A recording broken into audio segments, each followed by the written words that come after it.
and together strengthen the partnership between Finland and India. Together with other countries, we have gone through difficult and painful times for over a year. The top item on the agenda of all heads of governments is the COVID-19 pandemic. I want to recognize the efforts of India in extensive vaccination program, and you are among the world leading vaccine manufacturers. In Finland, we're also developing corona vaccines, among them a nasally administered vaccine.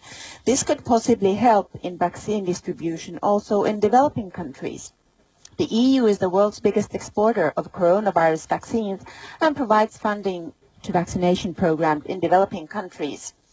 In Finland, we have had our corona situation under control, but especially the virus mutations have led to increasing rates of infections, and we have had to introduce further restrictive measures. Our aim has been from the beginning of the crisis to prevent the spread of the virus, to secure the capacity of healthcare and protect risk groups especially. Our aims have remained the same, but we have had to adjust our strategy always when we gain new knowledge of the virus and its behavior. We have also managed with less damage to our economy compared to many other European countries because we have kept the epidemic under control. Our next test is to rebuild our economy strong again and reform its structures to support green, sustainable and digital growth. The pandemic has reminded us that we have to live together with nature. The nature becomes more and more into contact with humankind, and I fear that if we don't change our behavior as humankind to become more sustainable, we will face even worse crises in the future. Simultaneously, when striving for biodiversity, we have to find ambition to prevent climate change. Here we are together too. We have to act together to solve the greatest problem and threat facing humankind. Finland is part of EU's climate policy, and we are preparing for the COP26 climate summit in the autumn. Our national goals are clear. Finland aims to be climate neutral and by 2035, and we want to be the first welfare state that is fossil-free. Finland has good knowledge in sustainable development, and we want to, through green technology, solve climate change problems. I see that we have good commercial cooperation possibilities with India in the field of technology and research. I expect the fresh memorandum of cooperation between the Finnish and Indian ministers of environment that it will be implemented ambitiously. Finland and India are natural partners in the field of new technology.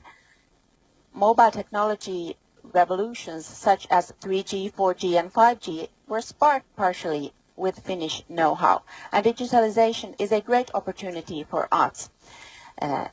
Finns and Indians cooperate in the development of 6G, quantum technologies and developing AI, and I wish that our meeting now encourages to deepen cooperation. Finnish know-how in technologies is based on high-quality education and equality.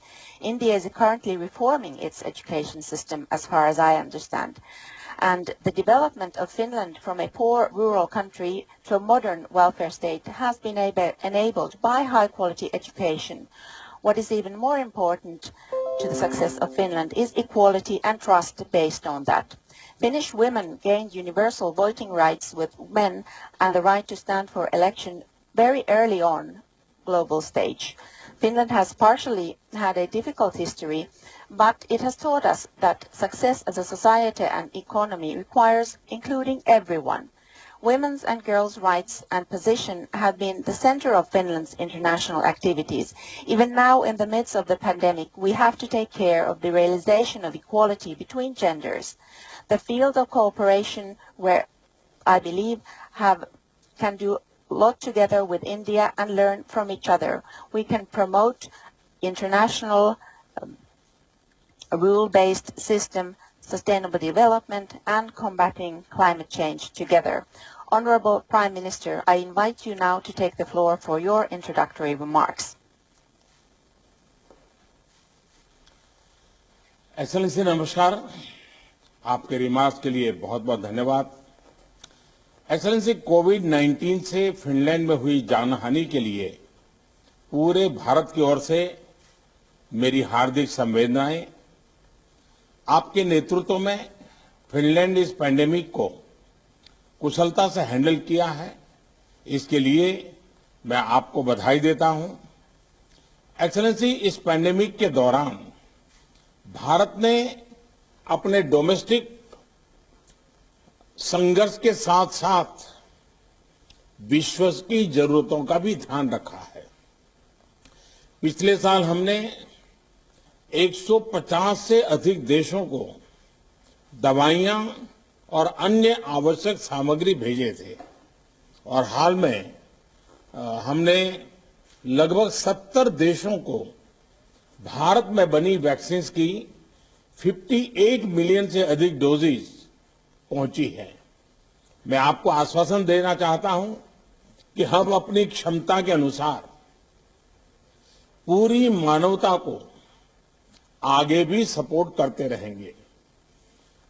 Excellency, Finland और भारत दोनों ही एक rules based, पारदर्शी, मानवतावादी और लोकतांत्रिक वैश्विक व्यवस्था में विश्वास रखते हैं।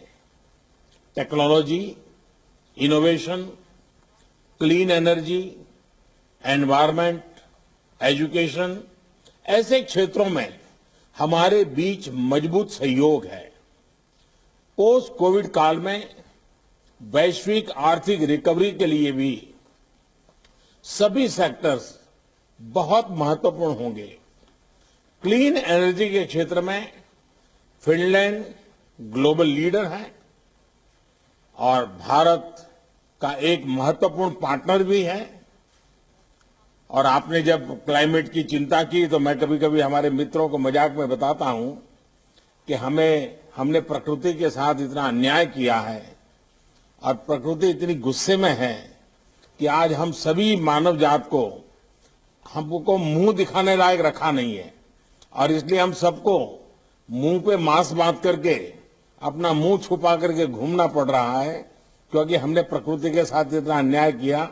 ये मैं अपने साथियों के बीच में मजाक में कभी कभी बताता रहता हूं। भारत में हमने क्लाइमेट संबंधी उद्देश्यों की प्राप्ति के लिए महत्वाकांक्षी लक्ष्य निर्धारित किए हैं। रिन्यूएबल एनर्जी में हमने 2030 तक 450 गीगावाट इंस्टॉल कैपेसिटी का लक्ष्य रखा है। अंतर्राष्ट्रीय सहयोग बढ़ाने के लिए हमने इंटरनेशनल सोलर अलायंस और coalition for disaster resilient infrastructure जैसे इनिशिएटिव भी लिए हैं। मैं फिनलैंड को आईएसए, आईसा और सीडीआरआई में जुड़ने का आग्रह करता हूं। फिनलैंड की क्षमता और विशेषज्ञता में इन अंतर्राष्ट्रीय संस्थाओं को आपकी जो महारत है इसका लाभ मिलेगा। एक्सेलेंसी, फिनलैंड न्यू और emerging technologies, digital infrastructure, education और स्किल डेवलपमेंट के क्षेत्र में भी अग्रणी स्थान रखता है। इन सभी क्षेत्रों में हमारे बीच सहयोग की संभावनाएं हैं। मुझे प्रसन्नता है कि आज हम आईसीटी, मोबाइल टेक्नोलॉजी और डिजिटल एजुकेशन के क्षेत्र में एक नई पार्टनरशिप घोषित कर रहे हैं। हमारे शिक्षा मंत्रालय भी एक हाई लेवल डायलॉग आरंभ कर रहे हैं। मुझे आशा है कि आज की हमारी समिट से भारत फिनलैंड संबंधों के विकास में और गति आएगी। एक्सेलेंसी, आज ये हमारी पहली मुलाकात है। अच्छा होगा अगर हम रूबरू मिल पाते, लेकिन पिछले एक साल में हम सभी को टेक्नोलॉजी की मदद से मिलने की आदत बनती जा रही है। लेकिन मुझे प्रसन्नता है कि हमें शीघ्र ही पोर्तुगल में इंडिया ईयू समिट और डेनमार्क में इंडिया नॉर्डिक समिट के दौरान मिलने का मौका मिलेगा। मैं आपको भारत की यात्रा करने का भी निमंत्रण देता हूं। जब भी सुविधा हो आप अवश्य भारत आएं। मैं प्रारंभिक बात को यहीं पर समाप्त करता हूं और फिर अगले सत्र में हम आगे की बात करेंगे। बहुत बहुत धन्यवाद। To Indian Prime Minister Narendra Modi and his Finnish counterpart Sanna Marin holding a virtual summit, wide-ranging discussions, issues like trade, investment, education, innovation, science and technology, as well as research and development brought up as a part of those speeches. The two countries, remember, also have an ongoing collaboration in the joint development of a quantum computer using artificial intelligence to address societal challenges. So that's one other aspect of where this partnership is focused. Let's get in further details now from our principal diplomatic correspondent, Siddhant Sibal, who's getting us a better sense of the key takeaways from this virtual summit. Siddhant, wide-ranging partnership as far as the two sides are concerned. Just to let our viewers know, one example is of how around 100 Finnish companies are actively operating in India. These are various sectors like telecom, elevators, machinery, energy, even renewable energy. Around 30 Indian companies are also active in Finland. Give us a better sense of where this partnership is going to be taken, the direction that the two countries are hoping for. Well, Molly, the big undercurrent, or perhaps the big story coming out of this summit, is the larger relationship between India and the European continent. Towards the end of the speech of the Indian Prime Minister, he made two announcements that there will be a summit between India and Europe in Portugal later this year, and there will be a summit in Denmark. Well, the Denmark summit is important because that will be a summit between India and the Nordic countries. Finland is a Nordic country, and so far India has had virtual summits with 3 Nordic countries, starting with Denmark last year, then of course Sweden, and now we are having this virtual summit with Finland. There are 5 countries in the Nordic region, so 3 of the countries we have had virtual summit, and this is the highest number of virtual summits India has had with any region in the world. This shows the close partnership, but also engagement, a natural camaraderie when it comes to technology in terms of democracy. Remember, the Indian Prime Minister raised the issue of rules-based order. So whatever the virtual summit was about the close relationship, but it was also about sending message to countries who are not following rules-based order, particularly here in Asia. But largely, if we talk about the India-Europe summit that will happen in Portugal, that will see the Indian Prime Minister and the leaders from Europe coming together. So largely, this year will be all about Indian Prime Minister engaging with European leadership, also going to Europe. He will be going to Portugal. He will be going to Denmark. The last India-Nordic summit happened in Stockholm in the year 2018. Then it was expected to happen, but because of the COVID pandemic, it could not happen. Now, later this year, we will see the India-Nordic summit happening, for which Indian Prime Minister will be going to Denmark. But largely, what the Nordic region can provide to India is technology, clean energy. When it comes to clean energy, they have mastered it, and of course, other things as well. We know that there are Indians present there. India, of course, a leading IT power, as you just pointed out, the number of companies present in that region. So that is expected to happen in a larger way. We do expect more details on what basically transpired in the summit, which is still underway, because whatever we heard was the opening statement. The Indian Ministry of External Affairs will be briefing at 7 p.m. Indian Standard Time about what transpired. The last time India had a summit with the Nordic country, that was Sweden. India had number of wide-ranging issues being discussed, including Myanmar. In response to Bjorn's question, that time the MEA said that Myanmar was discussed in detail. The situation there, India of course shares a long boundary, both maritime and of course land boundary, and this is a global issue. In fact, India has been talking about Myanmar at various multilateral forums and various virtual summits as well. But today, of course, is a day of India, Nordic countries, India, Finland. In fact, one detail I can give you, that soon we can expect expect a high-level visit from the Nordic region to India, and this will be the first high-level visit to India in over a year, head of government / head of state level, which is going to happen here in India. And of course, amidst COVID pandemic, there haven't been many visits to New Delhi. We know because of the COVID pandemic, a very busy Delhi saw almost no visit from the head of the government or head of the state. So a high-level visit from Nordic is a strong message of increased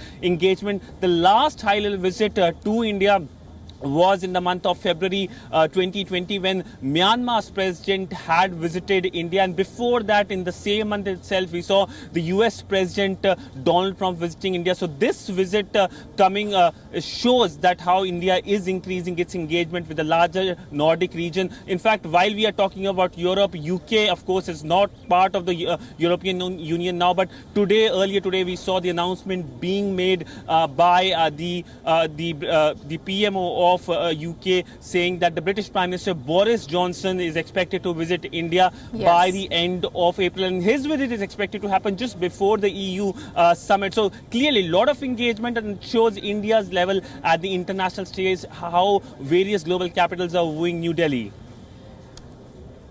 Right, and during that virtual summit, the Indian Prime Minister also extending an invitation to his Finnish counterpart Sanna Marin to visit India at the earliest. Talking about the cooperation and the partnership between India and the Nordic countries, the Prime Minister of India earlier also held meetings with the leaders of Denmark, Norway. The common thread running through these meetings, Siddhant, has been the emphasis and the focus on science, innovation and technology. And that's one key aspect that will play a very crucial role, especially in the post-pandemic world. Well, yes, of course.